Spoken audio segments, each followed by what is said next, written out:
Cómo ser feliz y libre, por Bertrand Russell, grabado por John Beacon para Vanguardia Filosófica. Este ensayo primero fue una conferencia pronunciada en la Escuela de Rand de Ciencias Sociales de Nueva York, bajo los auspicios de la Young People's Socialist League, el 28 de mayo de 1924. A finales de ese año fue publicado por la Escuela Rand. El tema del que debo hablarles esta noche es muy modesto y fácil. Cómo ser libre y feliz.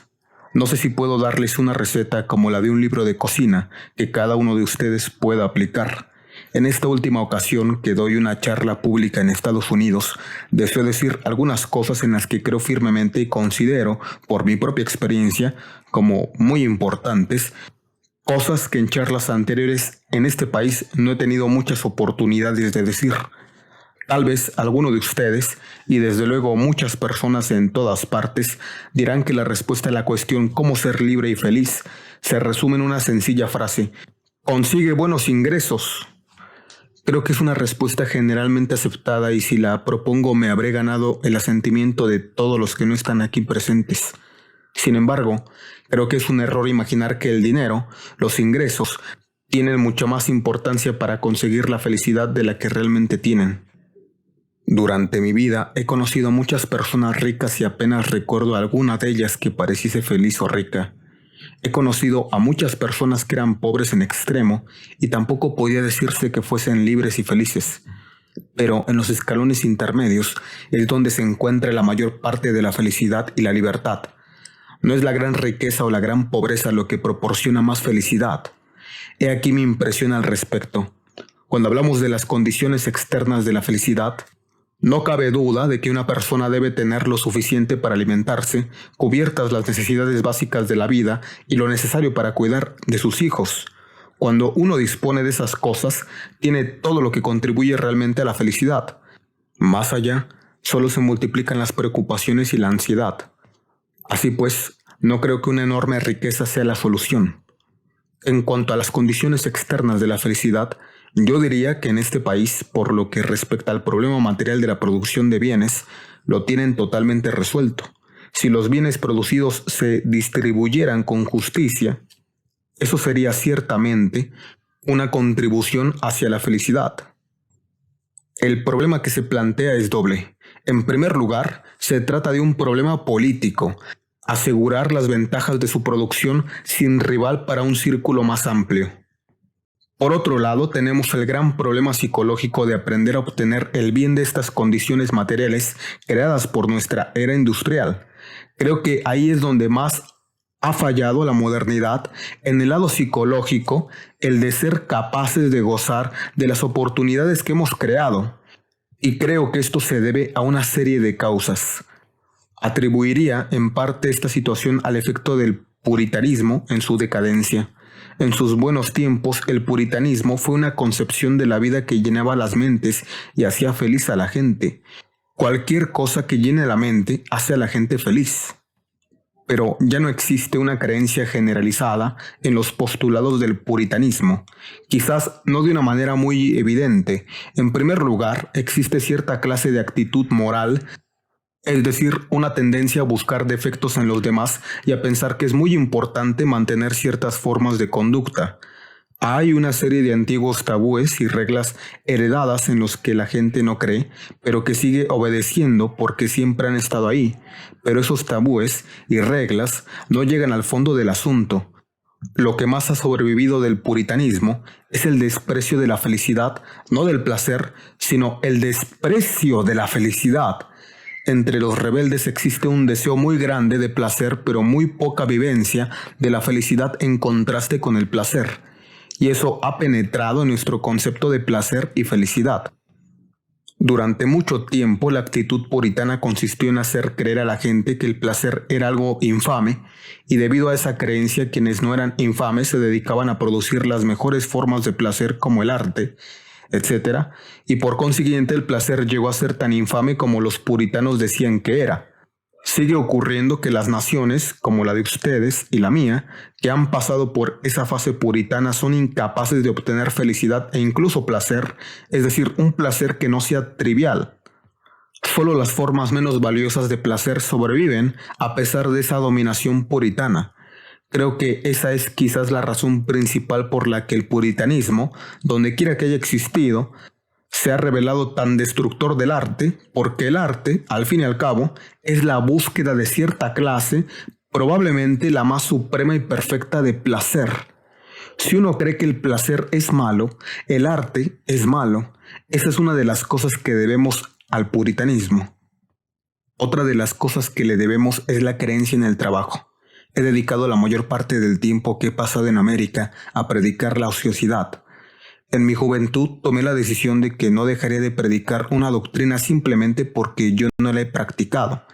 No he podido practicar la doctrina de la ociosidad porque predicarla requiere mucho tiempo. No me refiero a la ociosidad en el sentido literal, pues mucha gente, la inmensa mayoría de la raza blanca, no disfruta sentada al sol sin hacer nada. Nos gusta estar atareados. La ociosidad a la que me refiero es simplemente un trabajo o actividad que no forma parte de su trabajo profesional regular.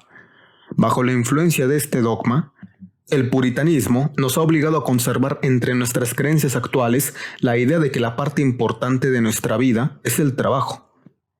Eso, en cualquier caso, es aplicable a la mayor parte de la humanidad, que la parte importante de lo que hacemos es la de perseverar en nuestros negocios y conseguir una fortuna que podamos legar a nuestros descendientes y que ellos a su vez consigan una fortuna mayor para dejarla a los suyos. Este propósito ha ocupado el lugar que antes tenía vivir para alcanzar el cielo, pues en los viejos tiempos del puritanismo trataban de prescindir de los placeres a fin de ganar el cielo. El cielo ha desaparecido, pero no así la idea de vivir de manera que dejemos una gran fortuna, y la clase de vida que se requiere para ese propósito es en gran manera la misma que se requiere para el otro. Prescindir el goce presente en favor de los beneficios futuros. Eso es lo que hemos conservado de la vieja actitud puritana y creo que eso no es, en su forma moderna, una actitud muy bella o noble. En los viejos tiempos contenía algo espléndido, pero en esta forma moderna no es nada que debamos admirar en especial. Y por conseguir ese propósito prescindimos de todo lo que era la vida civilizada, libre y feliz. Por cierto, permítame decirles algo que he observado a menudo cuando viajo por el continente europeo, donde hay bellas obras de arte. He visto al hombre de negocios norteamericano de edad mediana arrastrado de un lado a otro por su mujer y su hija, en un estado de aburrimiento casi intolerable porque estaba lejos de su despacho. Sería mejor que en vez de concentrarse en el trabajo, la gente tuviera unos intereses más amplios. Si tuviéramos un buen sistema social, ninguno de nosotros tendría que trabajar más de 4 horas al día. ¿Hay aplausos en el auditorio?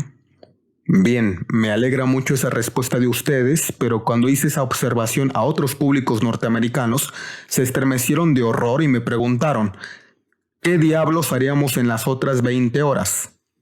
Entonces tuve la sensación de que es muy necesario predicar este evangelio. Es realmente terrible que al ser humano, con todas sus capacidades, se le pongan anteojeras y tenga una perspectiva tan estrecha que solo pueda avanzar por un entresendero. Eso es una desfiguración del ser humano. Se está desarrollando una población de seres humanos mal desarrollados, privados de los placeres que comporta la compañía humana, los placeres del arte, el placer de todas las cosas que hacen la vida realmente digna de ser vivida. Porque después de todo, luchar un día tras otro para amasar una fortuna no es una finalidad digna de nadie.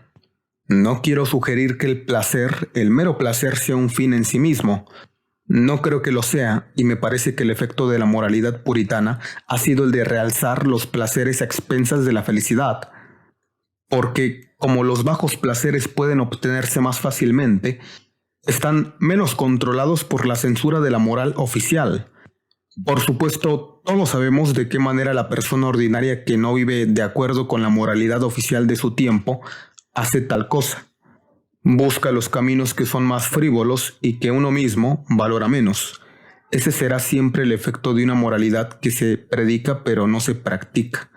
Los chinos tienen una moralidad oficial que se puede practicar y creo que así demuestran su sabiduría.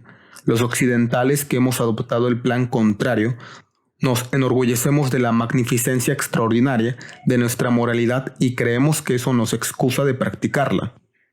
Creo que para tener una verdadera moralidad, para tener una actitud vital que haga la vida más rica, libre y feliz, es preciso eliminar el elemento restrictivo, evitar que esa actitud se base en cualquier clase de restricciones o prohibiciones.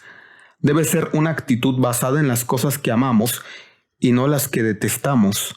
Hay una serie de emociones que guían nuestra vida y pueden dividirse aproximadamente en represivas y expansivas. Las emociones represivas son la crueldad, el miedo y los celos. Las emociones expansivas son la esperanza, el amor al arte, el impulso constructivo, el amor, el afecto, la curiosidad intelectual y la bondad, todas las cuales intensifican la vida en vez de reducirla. Creo que la esencia de la verdadera moralidad consiste en vivir de acuerdo con los impulsos expansivos y no los represivos. Me temo que lo que estoy diciendo tiene unas consecuencias muy revolucionarias y no puedo esperar que todo el mundo esté conforme. Muchas personas pensarán que mis deducciones no son aceptables. Por ejemplo, el amor es una emoción expansiva mientras que la emoción de los celos es represiva. Ahora bien, cuando sometemos a análisis psicológico nuestra moralidad tradicional y vemos de dónde ha salido, tenemos que admitir que los celos han sido la fuente principal, que han sido los celos la emoción originaria. No me parece muy probable que un código con esos antecedentes sea el mejor posible. Más bien creo que un código basado en las emociones positivas sería mejor que uno basado en las negativas, y que las restricciones impuestas a la libertad deberían basarse en el afecto o bondad hacia el prójimo y no en la pura emoción represiva de los celos. Si se aplicara ese principio, conduciría a un mejor desarrollo del carácter y a un tipo más sano de persona, una persona liberada de muchas de las crueldades que limitan al moralista convencional. La moral tradicional contiene un elemento muy fuerte de crueldad, y parte de la satisfacción de todo moralista obtiene de su moralidad se debe a que le proporciona justificación para infligir dolor. Todos sabemos que castigar es un placer para muchas personas. Cierta vez, un primer ministro que viajaba de Constantinopla a Antioquía se pasó 8 horas contemplando cómo torturaban a su enemigo. Creo que el impulso hacia el placer en el sufrimiento ajeno surge en personas cuyas emociones naturales se han frustrado, que han sido incapaces de encontrar una salida libre para sus impulsos creativos. No sé de manera categórica si es esa realmente la base de muchas crueldades, pero no puedo dejar de pensar que una enorme masa de la crueldad que vemos en el mundo se debe a una envidia inconsciente. Ese es un sentimiento muy arraigado en la naturaleza humana, y cuando existe un bonito y conveniente código que la encarne, es naturalmente muy popular. Me pregunto si podré explicarles con precisión de qué manera creo que uno puede vivir más feliz. En los evangelios hay cosas que ilustran mi postura, no textos que se citen con frecuencia, sino, por ejemplo, no pienses en la comida, la bebida o los medios con que te vestirás. Si viviéramos de acuerdo con ese principio, que por cierto prohíbe toda discusión de la ley Volstead, la vida no parecería muy placentera. Hay cierta clase de liberación, de actitud despreocupada, que si uno es capaz de adquirirla, le permite ir por el mundo tranquilo, sin que le trastornen todas las pequeñas molestias que surgen. El meollo del asunto estriba en liberarse del miedo, una emoción muy arraigada en el corazón humano. El miedo ha estado en el origen de la mayoría de las religiones, el miedo ha sido la fuente de la mayoría de los códigos morales, el miedo conforma nuestros instintos, en nuestra juventud nos inculcan el miedo y en definitiva el miedo está en el fondo de todo lo que es malo en el mundo. Una vez nos hemos liberado del miedo, tenemos toda la libertad del universo. Todos ustedes conocen, por supuesto, las oscuras supersticiones de eras más bárbaras, cuando hombres, mujeres y niños eran sacrificados a los dioses por puro miedo. Consideramos esa superstición como oscura y absurda, pero no opinamos lo mismo de nuestras propias supersticiones. Pues bien, no puedo afirmar que ningún gran desastre vaya a sobrevenirnos jamás, pero sí afirmo que el miedo a las cosas que podrían sobrevenirnos es un mal mayor que las cosas en sí, y sería mucho mejor ir por la vida sin temor y tropezar con algún desastre que ir por la vida de puntillas, prudentes, cautos, con la carga del temor, sin haber gozado de la vida en ningún momento, y no obstante, muriendo apaciblemente en la cama. Sin duda queremos que nuestras vidas sean expansivas y creativas. Queremos vivir al máximo obedeciendo a los impulsos, y al decir impulso no me refiero al impulso transitorio de cada momento pasajero, sino a los grandes impulsos que realmente gobiernan nuestra vida. Ciertas personas tienen grandes impulsos artísticos, otros científicos y otras tal o cual forma de afecto o creatividad. Si uno reprime sus impulsos, siempre que no infrija la libertad de otro, atrofia su desarrollo. Por ejemplo, conozco a muchos hombres que son socialistas y han dedicado su vida al periodismo, escribiendo para los periódicos más conservadores. Tales hombres pueden obtener placer de la vida, pero no creo que puedan obtener felicidad. La felicidad no está al alcance de quien reprime sus impulsos fundamentales con los que la vida debería desarrollarse. Diría exactamente lo mismo de los afectos privados. Cuando existe un afecto realmente intenso o poderoso, el hombre o la mujer que se le opone sufre la misma clase de daño, es la misma clase de destrucción interior de algo precioso y valioso, algo que han dicho todos los poetas. Lo hemos aceptado cuando lo decían en verso, porque nadie se toma los versos en serio, pero si se dice en prosa y en público, pensamos que es terrible. No sé por qué se permite a todo el mundo decir una serie de cosas en privado que no se le permite decir en público. Creo que ya va siendo hora de que digamos en público lo mismo que decimos en privado. Walt Whitman dijo en alabanza de los animales: no gruñen o sudan por su condición. Ninguno de ellos es respetable o desdichado en todo el mundo. Debe decir que siento un gran afecto por Walt Whitman, el cual ilustra lo que digo, como el hombre que vive expansivamente, vive de una manera bondadosa, está libre de crueldad y el deseo de impedir a los demás que hagan lo que quieran. Considero muy importante que nos cercioremos de que toda moral artificial significa crecimiento de la crueldad. Por supuesto, no podemos vivir como los animales de Walt Whitman, porque el hombre posee previsión y memoria, y al ser previsor, tiene que organizar su vida en una unidad. Es ahí donde desarrollamos nuestras supersticiones. Y saben ustedes muy bien que sería contraproducente obedecer cada capricho sin cierta disciplina. No deseo que lleguen a la conclusión errónea de que no hay necesidad de disciplina. Por el contrario, pero debe ser la disciplina que procede de dentro, de comprender las propias necesidades, de la sensación de algo que uno desea alcanzar. Nada de importancia se ha conseguido jamás sin disciplina. A veces no estoy totalmente de acuerdo con ciertos teóricos de la educación modernos porque creo que subestiman el papel que representa la disciplina. Pero la disciplina que uno practica debe estar determinada por sus propios deseos y necesidades, no impuesta por la sociedad o la autoridad.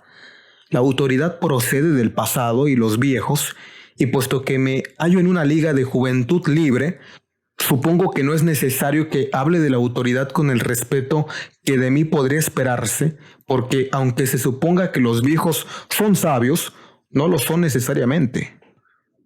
Aprendemos mucho en la juventud y es mucho lo que olvidamos cuando somos mayores. El punto máximo está en los 30 años, cuando aprendemos a la misma velocidad que olvidamos. Luego empezamos a olvidar con más rapidez que aprendemos. Por lo tanto, si es necesario una autoridad, debería ser un consejo formado por treintañeros, pero en general creo que es mucho mejor que no haya ninguna autoridad en aquellos aspectos que no afectan directamente al resto del mundo. Naturalmente, si uno de ustedes asesina a alguien, es asunto suyo, pero también es asunto del muerto, por lo que no puede poner objeciones cuando otros le piden cuentas de su acción. Ahora bien, con respecto a los actos que solo nos afectan a nosotros mismos, es absurdo que el Estado o la opinión pública tengan la menor intervención. La sociedad no debería ocuparse en absoluto de las relaciones privadas que son cosa del individuo. Por supuesto, el bienestar de los niños interesa a la sociedad y lo cierto es que en la actualidad no le interesa lo suficiente. En cuanto a los niños, ha de haber suficientes, pero no demasiados, pues deseamos que estén sanos y que se les eduque. Estas son las cosas de las que el Estado debe ocuparse, pero hoy esa ocupación es parcial, afecta a unos sectores de la población y no a otros. Todas estas cosas deben ser competencia del Estado. Ahora bien, cuando no hay hijos me parece que toda interferencia es una impertinencia y que el Estado no tiene nada que ver en el asunto. Pero no quiero referirme solamente a ese problema, porque lo que acabo de decir es aplicable a otros muchos aspectos, sobre todo al lado estético de la vida. En nuestra civilización industrial hemos tomado del puritanismo y el cristianismo cierta actitud utilitaria, cierta creencia en que los actos que realizamos no deben estar limitados a sí mismos, sino de tener alguna motivación ulterior, cierta finalidad distante. Las cosas se han de juzgar por sus usos y no por sus valores reales. Esto supone la muerte del lado estético de la vida, pues la belleza de cualquier cosa consiste en lo que la cosa es y no en sus usos. Admito la esfera del utilitarismo, pero no para juzgar las cuestiones artísticas. Creo que hemos salido perdiendo no solo en el mundo del arte, cosa generalmente admitida, sino también en compañía humana, en amistad, al no tener un sentido tan grande de la cualidad intrínseca como lo teníamos antes. Se tiende a juzgar a un hombre por lo que hace, y eso es algo totalmente distinto de la cualidad intrínseca de esa persona. Por eso acontece que cuando un hombre se ha convertido en una celebridad, todo el mundo sabe que lo que dice es maravilloso, mientras que en su juventud, cuando no se le reconocía como una celebridad, pudo haber dicho cosas más extraordinarias sin que nadie reparase de ellas. Debería reconocerse la excelencia de las observaciones de un hombre aunque no sea famoso y viceversa. En cuanto a las relaciones privadas, todos estamos tan atareados que no tenemos tiempo de cultivar afectos hacia otras personas que merecen ser cultivados. No tenemos tiempo para la solidaridad, la comprensión de todas las cosas que constituyen la belleza de las relaciones humanas, porque todos estamos demasiado atareados y cuando no, estamos cansados.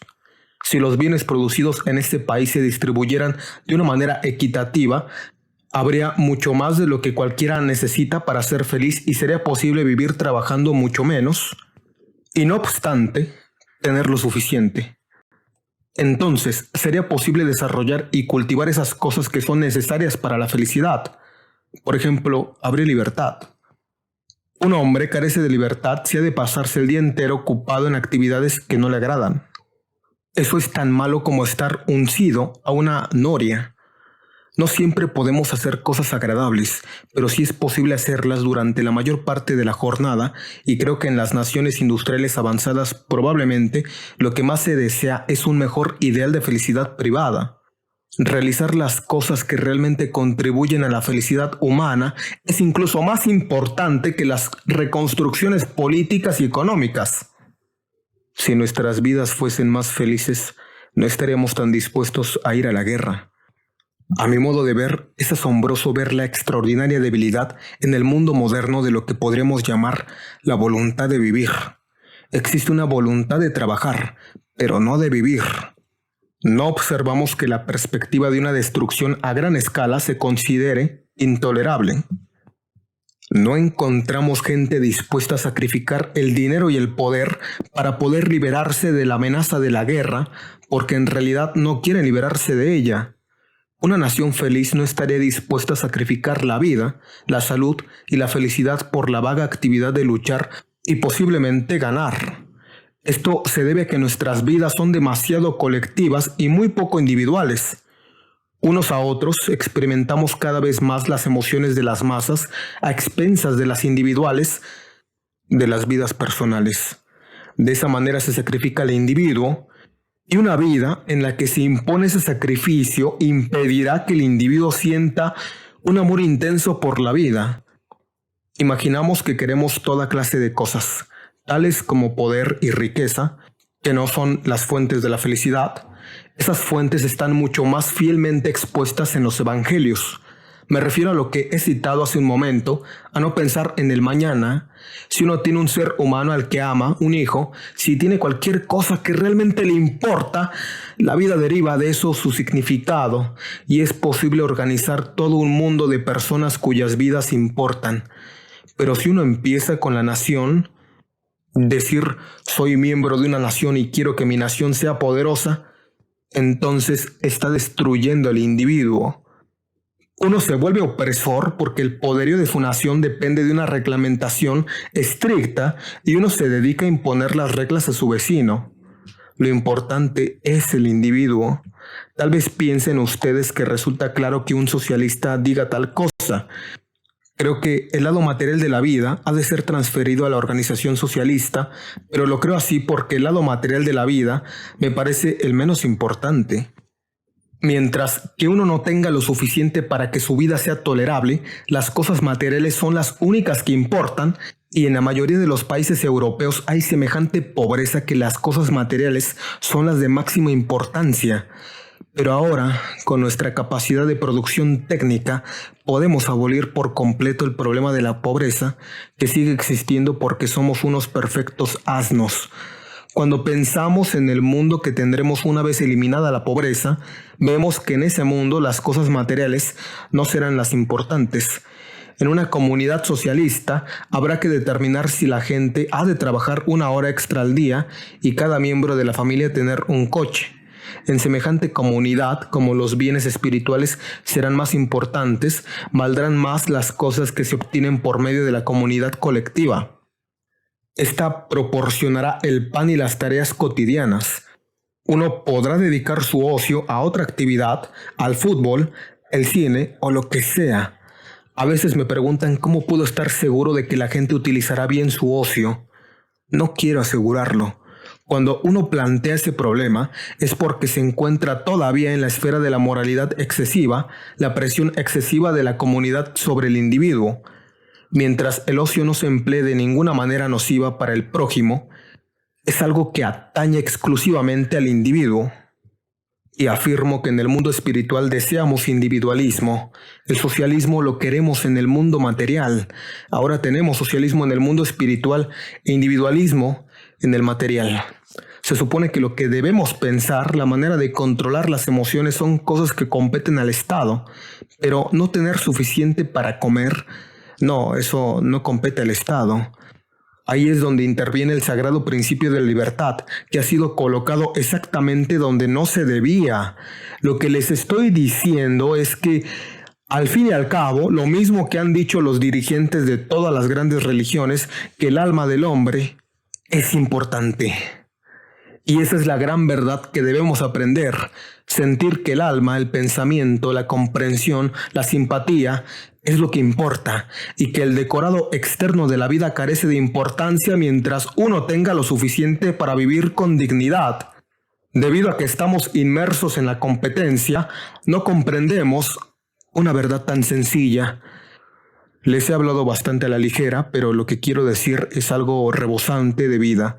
Una liberación auténtica, ser libres en este mundo, libres del universo, de modo que las cosas que nos ocurren dejen de preocuparnos, que los acontecimientos dejen de tener importancia. Esa es la clase de fuego que puede existir en el alma de todo hombre y de toda mujer, y cuando uno lo posee dejan de preocuparle las pequeñeces que tanto llenan nuestras vidas. Es posible vivir así, libre, expansivamente. Observarán que cuando hayan prescindido de esos temores estarán más cerca del prójimo, podrán disfrutar de la amistad de un grado diferente. El mundo entero es más interesante, más vivo. Hay algo en él que es infinitamente más valioso. Quien lo haya saboreado una vez sabe que es infinitamente mejor las cosas logradas por otros métodos. Es un viejo secreto enseñado por todos los maestros y olvidados por sus sacerdotes. Es el secreto de estar en íntimo contacto con el mundo y de no tener una muralla del yo tan rígida que le impidan ver lo que hay más allá. Al moralista le interesa pensar. Dice, qué virtuoso soy. Y también él es un egoísta como los demás. No es en ese mundo de inmorales endurecidos donde encontrarán ustedes la vida que es feliz y libre. Cuando uno ha perdido el temor a la vida porque vale la pena soportar un poco de dolor, se asegura una intensa unión con el mundo, un amor intenso, algo brillante, algo cálido, como el afecto personal, pero que es universal. Si llegan ustedes a obtener eso, conocerán el secreto de una vida feliz. Cómo ser libre y feliz, por Bertrand Russell. Vanguardia Filosófica es un centro de estudios con el propósito de crear una generación con filosofía. Si quieres apoyar este proyecto, puedes hacer una donación significativa. Aquí abajo te dejo el botón de donaciones y nuestras redes sociales. También puedes aprender filosofía con nosotros tomando un curso vía Zoom en vivo y en directo. Gracias por escuchar este audiolibro.